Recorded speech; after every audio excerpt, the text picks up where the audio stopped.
up, everyone? Just wanted to make a small update video on my note. Done a few upgrades, stuff not really worth making a video on. Spoon, subframe colors, front and rear.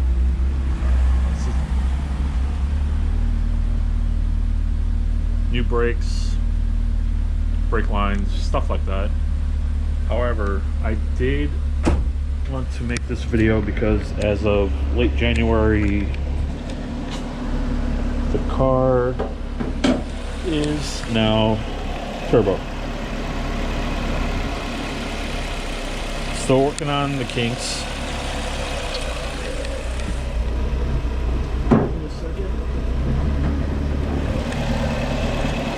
Turbo I went with is a Garrett GT2052F. Made it up to the OEM exhaust manifold. All the piping, you can see that down there. It's all vibrant, custom piping, not terrible. I did have a shop, Rudd Racing, Naked. They're here in Chicago, really awesome guys. 10 out of 10 do recommend.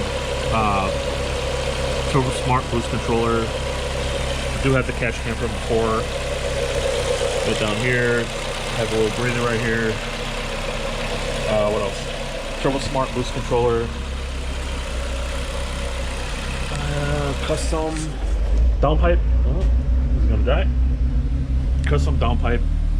I deleted my primary cat, it was clogged. Deleted it completely, went with a secondary high flow cat. As far as interior, pretty much the same. Just deleted the back seats. Don't give people rides here. The turbo install was not difficult at all because I use the OEM exhaust manifold. Not ideal, but couldn't find people to chip in for a group buy on a custom exhaust manifold.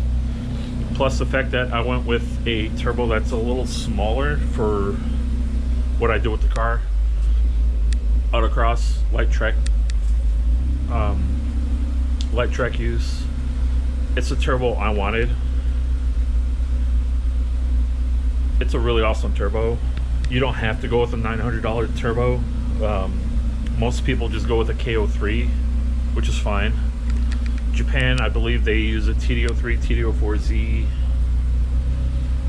Problem with going this small of a turbo is the wastegate opens up at 7 pounds, which is okay. I believe 7 pounds is fine on this engine. I think on a TD04 or KO3 you'd be a little more safer since they make boosts later. You can play around with the boost controller and not let them open up to 7 pounds. But on my application, when we tested it at the track or at the shop, it does open up at 7 pounds, so I'm okay. I'll probably just run 7 pounds. The boost controller is just in case, but we still need to figure out injectors and fuel pump. We don't know what they're going to handle. I did dyno the car right before I turboed it. The second time I dynoed the car, it made, so originally car made 93 wheel horsepower, 92 wheel torque. And after that, with the axleback and HP tuners, HP tuners does work on a chassis, or did work on a chassis. A few months ago when I went to go test it, just took it to a shop, asked them if they can see if it's compatible, and they ROM dumped the Canadian Micra ECU ROM using HP tuners, and it worked. The car was then tuned a little bit after that. With a clogged primary cat, the car made 106 wheel horsepower, 105 wheel torque. that was, yeah, running the stock primary, secondary cat, and then mid pipe, the custom mid pipe I had made, and then the HKS axleback.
My primary cat was clogged. Otherwise I would have just replaced it before I went to the dyno. But after I did delete it, it did feel like the car gained a good 7, 8, maybe even 10 wheel horsepower. That's how bad it was clogged. Like when I say clogged, it was more than half of it was completely clogged. So yeah. But since then, after I got the turbo kit installed, HP tuners with their latest update stopped supporting that specific micro ROM, the 1516 Canadian micro ROM. So went back to square one. Now the tuner at Sound Performance did recommend switching ECMs or ECUs to a Canadian micro one. The difference being no battery voltage reading and no battery temp reading. Other than that, it's essentially the same car. So ordered one of those for $75 from Canadian scrapyard, shipped it over for about $125 with the fees and everything, and that's what I'm going to be tuning the car in 3 days on, or trying to, using UpRev software. Apparently you can do a lot more cool stuff with UpRev software, so that's what we're gonna try. If it doesn't work, I might have to go to a standalone of sorts. So yeah, as of right now, like I said, Garrett GT20 52S, custom vibrant piping. It was a kit. Had to bring out the filter, the fuel filter with an adapter, because it was pretty close to the block and couldn't get a feed line there. So just ran some Honda adapter that ended up fitting. It was just laying around at the shop. And then ended up going with a vibrant intercooler, which actually fit quite well. There was zero cutting, zero trimming done to the Nismo bumper. I forgot the specifics of the intercooler, so I do have a spare one. I'll show you, and I'll enter some pictures.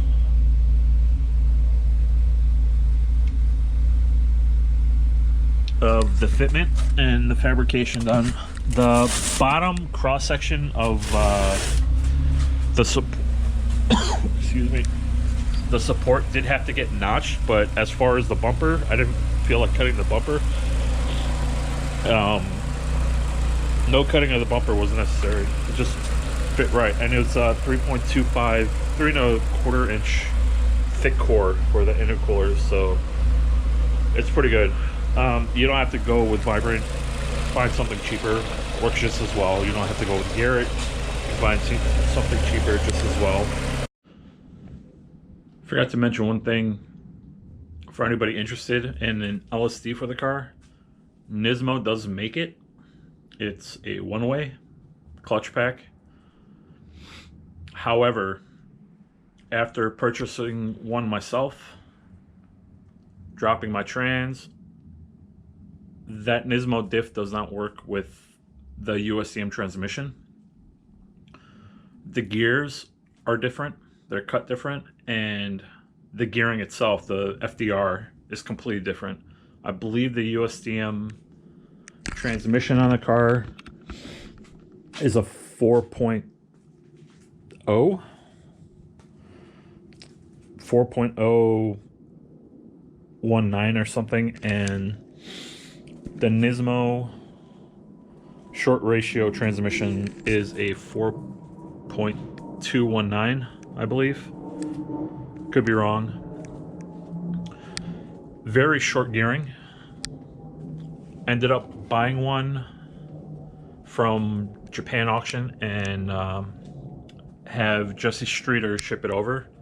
I think all in all, with the trans shipped to the shop here in Chicago, it was $750 or something.